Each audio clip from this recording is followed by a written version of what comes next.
You're listening to the Canadian Destroyer Wrestling Podcast with your host, the Oatmeal Hero on YouTube.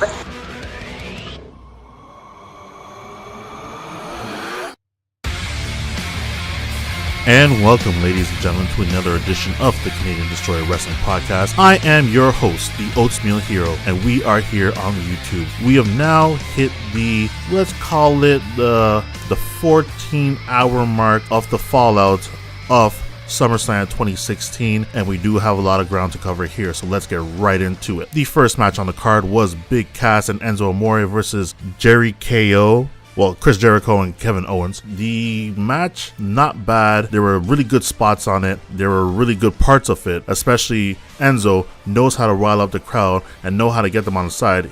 Even though they are from the home state, he did a better job getting them on the side by having them sing little parts of Juicy, Big Cass singing New York, New York. It was really good. But despite all of that hometown support, they still couldn't get the job done, and they fell short to a pop-up powerbomb code breaker. That is correct. So they threw Big Cass into the guardrail outside, threw Enzo against a rope for the pop-up, popped him up over his head, right into Jericho's waiting arms into a code breaker, and I could probably say that was the move of that match right there, and they did pick up the 3 pinfall for the victory. The second match of the night was a little bit of a shock to me that it was actually the second match of the night. This was between Charlotte and Sasha Banks for the WWE Women's title. Now, right off the bat, not even within the first 15 seconds of the match, Charlotte was already put into a bank statement. Now, if you haven't seen these ladies wrestle already, and I'm pretty sure you have, you know that these girls always put on a hell of a show and a hell of a match. And that's exactly what you got in SummerSlam, was a hell of a show and a hell of a match. Now, there was an awkward spot where Charlotte did bring Sasha Banks onto her shoulders, perched her on top of her shoulders from the second rope, and dropped her down really awkwardly, and she just folded up like an accordion. Like it was pretty scary. It didn't look right. Like, you know what, someone could have been really injured. I cringed a little bit. It was kind of like the same thing when Sasha Banks dove out onto Charlotte on that Monday Night Raw when she did win the belt, and she once again folded up like an accordion. Like, something isn't right there. But regardless, at the end of the match, Charlotte did prevail. She's now the 2-time WWE Women's Champion by actually pinning Sasha Banks while being in the bank statement. The third match of the night, it was Apollo Crews versus The Miz. That's right, Apollo Crews, not Apollo Creed. This is not the Rocky Saga, versus The Miz. Now, to be honest with you, this match, it's a good match to watch if you're watching SmackDown. For pay-per-view worthy, I don't think it was that great. I really think right now that the WWE really needs to reconsider on how they're displaying the athleticism and the person Apollo Crews, because you know what, Apollo Crews, the wrestler, is an amazing individual who has a lot of talent, and like, go figure, like what the WWE does, they water down or completely kill him. They need to step back and reevaluate what he's doing. Having said that, Apollo Crews bounced off the ring post and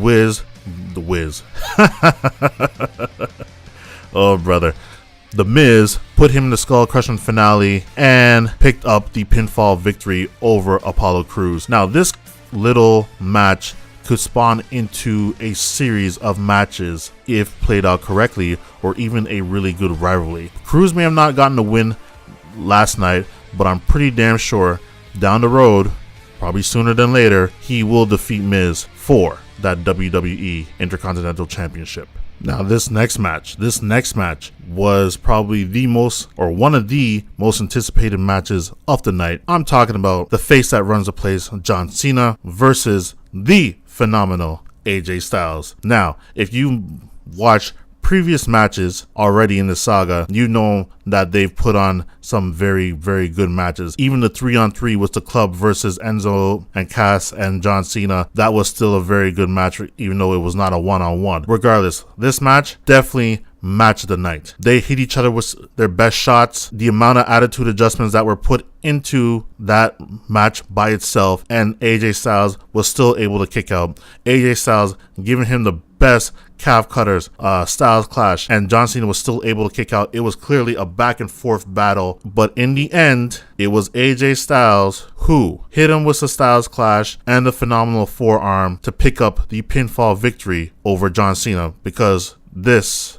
is what AJ Styles does best. Beat up John Cena. Yeah, sorry, I know I got a little carried away there. But even though at the end of the match, Cena did lose, Styles was victorious. Cena did get a lot of admiration from the crowd. He ended up leaving his armband, technically the headband, which he's converted to an armband because he's so damn freaking huge, in the middle of the ring, which says never give up, and just walked away and the camera panned onto it. So this is a question now. What's the deal for John Cena? Does he go to a part-time schedule now? He's not retiring, at least not anytime soon, but he's pretty damn close on doing it. Maybe he'll have another part-time deal just like Brock Lesnar. Only time can tell. Let's see what the rumor mills are filled with today and perhaps maybe the rest of the week. This next match, I honestly was really excited for. It was Gallows and Anderson, Doctor, versus the New Day. It did start off with Jon Stewart coming to the ring, and he was talking about his antics, what he did last year by interfering in a match and hitting Cena with a chair because he didn't want Cena to win and become a 16-time champion, yada, yada, yada, so on and so forth. And he was out there supporting the New Day by replacing Big E and doing the whole introduction and everything and whatnot. The match wasn't that bad. I was expecting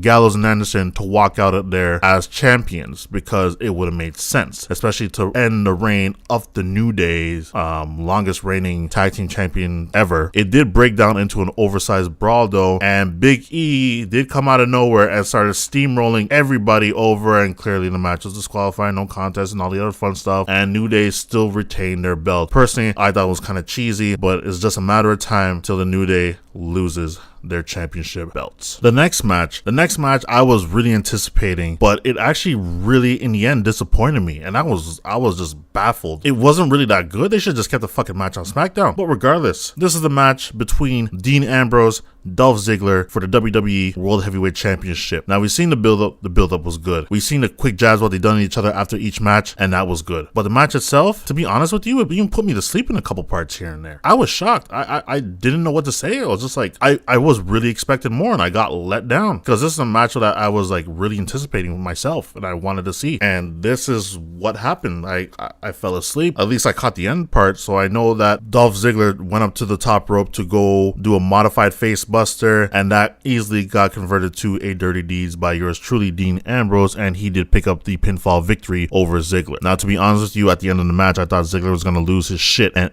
end up beating the holy hell out of Ambrose to make him really turn into a heel, because like it was mentioned before, he just can't win the big one, and it looks like that trend is still trending. Alright, so now that we got the SmackDown Heavyweight Championship title out of the way, now we move into some Divas action here. So we had a team of Becky Lynch, Carmella, and Naomi versus Natalya, Alexa Bliss, and Eva Marie. What? Wait, isn't she suspended? You are correct. She still is suspended, but they still played her entrance music, and they always do the false announcer. He says, due to medical reasons, Eva Marie is not here, post-traumatic stress, and tra-la-la, and all the other fun stuff. Like, you know what? I like what they're doing with this, so they just better keep on doing it. Regardless, it couldn't be a 3-on-2, so they need to enlist another person, and that's when we saw the return of Nikki Bella. She has been medically cleared to take on in-ring responsibilities once again, and she did deliver brand new finishing move, what they've been working on. The rack attack is no longer there because, you know, due to her surgically repaired neck, of course, so she can no longer do the rack attack because it does add a little bit of stress to her neck. So she does have a finisher, and she did end up finishing one of the oh my god, who the hell did she finish? I can't even remember this. Oh my brain fart. I think it was Carmella. I'm gonna say Carmella. I could be wrong. Don't hold it against me. I'm sorry if I'm wrong, but I believe she ended up putting Carmella in a cutter and ended up picking up the pinfall victory over Carmella, Lynch, and Naomi. So good to see her back to a certain degree, but at the same time, I hope that her moveset, or she's improved quite a bit. I know she couldn't probably do so much because, you know, of her injury and whatnot. It's understandable. You know, shit does happen. But let's see what happens, because, you know, SmackDown doesn't have a women's title, and Raw does. So it's going to be very interesting how this is going to play out. I hope they don't come out with another, like, you know, they don't come out with like the WWE Milky Way Women's Champion Galaxy belt, whatever it is, so on and so forth. We don't need to see that nonsense. The Universal Champion. Who makes that shit up? Anyways, so yeah, Nikki Bella did pick up the win. Good for her. Welcome back, Nikki. And that should be about it. Speaking of Universal titles, that was the next match. So we were going to crown the first ever that is correct, ladies and gentlemen, WWE Universal Championship. This championship is exclusive and only on WWE Raw. So we had the man who only got literally a bypass through everything just to be in the main event, Seth Rollins, the Architect, and he was facing the Demon King, one of my favorite wrestlers, Finn Balor. Now, these are two high-flying competitors, which would make for a really good match. Two individuals who have never physically met in a WWE ring yet put on a really good show. It was not a snooze fest. Start to finish, it was good. Sometimes it could have been a little bit one-sided because I think they did want to showcase the strength of the Demon King and not focus on the man Finn Balor. But regardless, in the end, it was Balor who did pick up the pinfall victory to become the first WWE Universal Champion. And on top of that note, they did unveil the WWE Universal Championship belt, and the strap is red, the swoosh is black, to basically represent the Raw brand. So basically, it's the same belt as the WWE World Heavyweight Championship minus the wording WWE World Heavyweight Champion at the bottom. It says Universal Champion. It's mixed feelings with the belt. I'm not already a big fan of the new belt as it is, but you know, anything could be I don't know. It's really hard to say. Maybe it'll grow on me because even this one, it did grow on me. I'm an old school guy. I do like belt shapes such as the Intercontinental Championship, the Undisputed, especially the Undisputed. I'm an Undisputed Championship whore. I do own both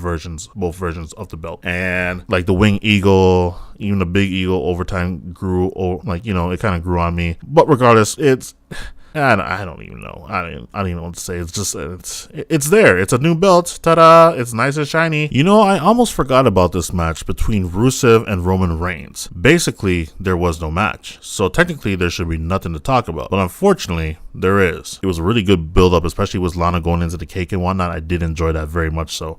But this ended up being a no contest. The match didn't even start, and they were already going at each other's throat. Rusev got thrown into the steps. He couldn't really compete. Like, he looked like he was hurting pretty bad. Referees and security had to break both of these guys up. They broke them up. They separated Reigns, put Reigns all the way at the top of the ramp. Reigns just ran right back down and ended up sparing Rusev to hell. That was a really nasty spear, and they said due to that, Rusev was unable to compete. So we'll have to see what happens tonight on Raw to see if we get that match, or even if Rusev is a little bit better. But they probably might end up milking it out till October, till like maybe it could be Night of Champions. We'll see what happens. So this is the match we've all been waiting for the end of the night. The Beast versus the Viper. Who's gonna go to Suplex City, or is that ramp closed and we have to go to Viperville? Regardless, this was the main event. This is what everybody came to see because I've been looking at the build up. I was pretty hyped. I was pretty ecstatic. And to be honest with you, it was like, what the F word just happened? So we actually had Brock Lesnar pick up a TKO over Orton. Now this match here was, yeah, Orton did get brought to Suplex City. It wasn't the amount of times of how many times John Cena has been brought to Suplex City, but he did end up going to Suplex City about 6 or 7 times. I think about that. Shouldn't be no more than that.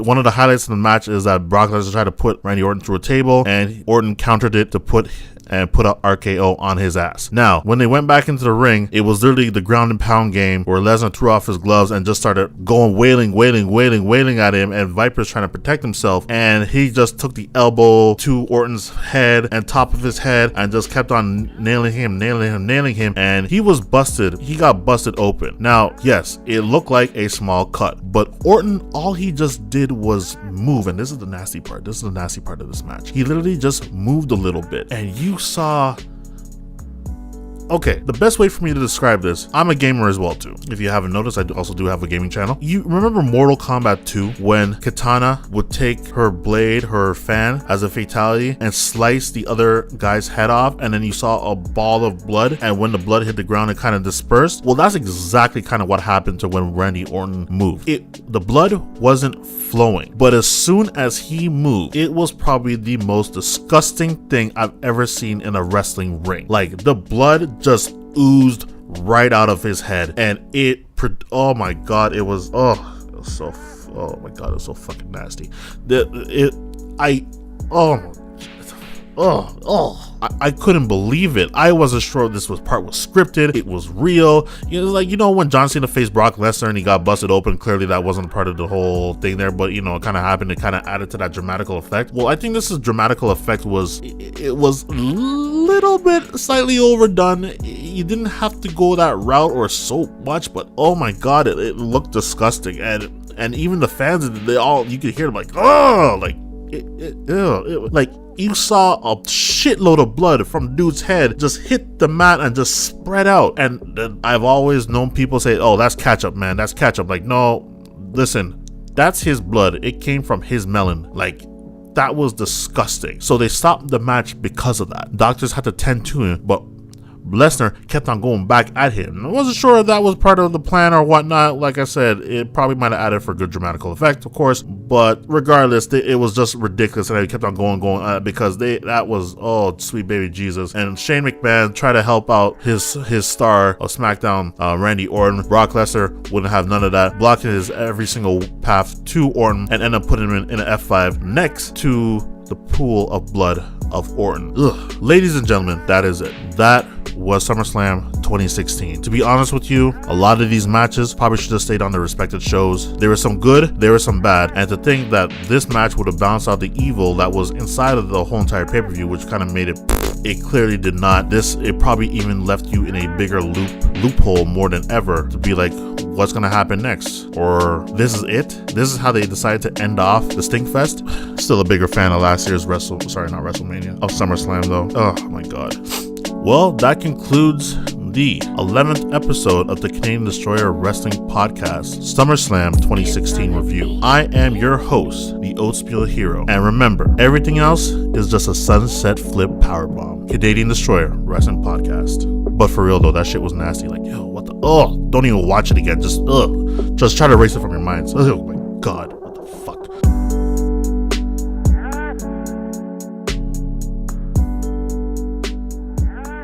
You're listening to the Canadian Destroyer Wrestling Podcast with your host, the Oatmeal Hero on YouTube.